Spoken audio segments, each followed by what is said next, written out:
as we enter into the new year, what we're seeing when it comes to the state of Illinois is massive non-compliance. So I want to take a minute, and obviously I don't know what the numbers are. I think a lot of people can speculate of who has ARs, but it's not just those. It's also, anything that has a double stack magazine holds more than 10. And it's also all those magazines themselves. Like, if you're a gun card carrier in Illinois, you have to register any gun that fits that description and any accessories that fit in there as well.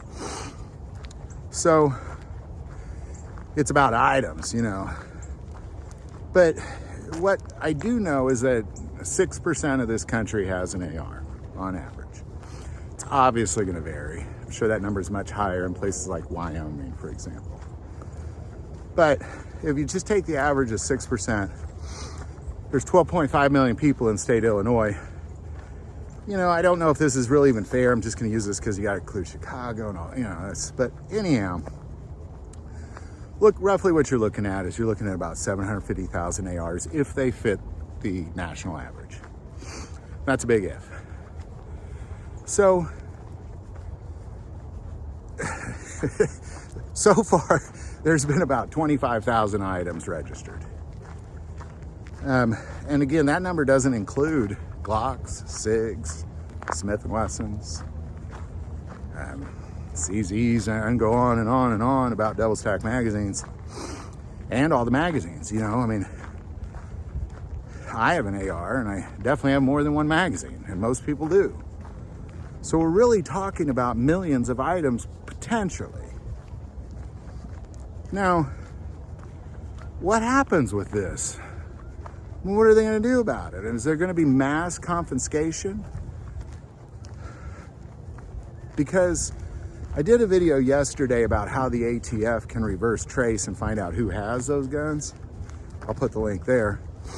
But I said in that video, and I'll say it again, that's a massive effort. I don't see that happening necessarily. I definitely am not aware of it happening. So I just want to take a look at massive confiscation. What does that look like?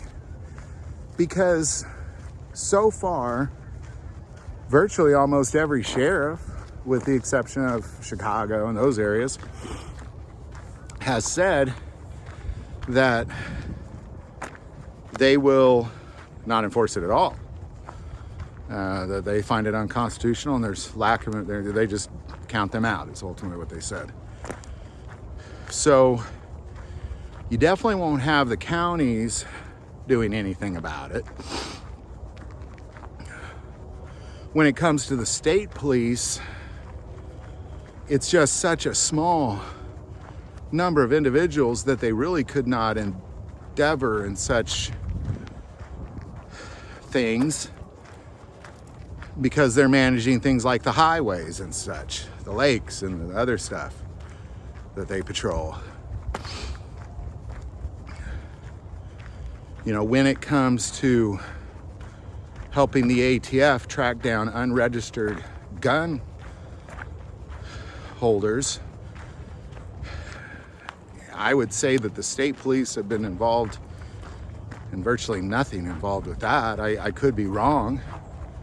I'm sure somewhere down the road there's the occasional, let's partner up with the ATF to arrest this guy, but not anything where we're going to go, okay, we don't know who has these guns. We're just going to start confiscating them or arresting people. So let's start going through the list. Never that. They've never engaged in anything like that, ever. And that I'm aware of. So as a result, you have the state police totally unprepared. I don't know how many ATF agents are in that district, but I'm willing to bet it's less than 100. So really, I don't see any efforts by the legal system as far as banging on doors at all. Love to hear your thoughts on it. Any insight you might have on it as well, but I just want to say that, the sheriffs aren't coming unless you live in a few counties, but those are the inner cities. And the state police, I don't believe, are coming either. Not in a, not, they might come for like a guy who happens to have a lot of other issues going on that also fits in that category.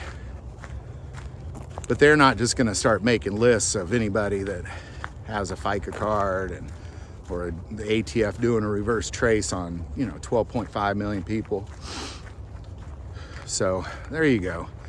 Any thoughts or insight on that? Definitely put it below.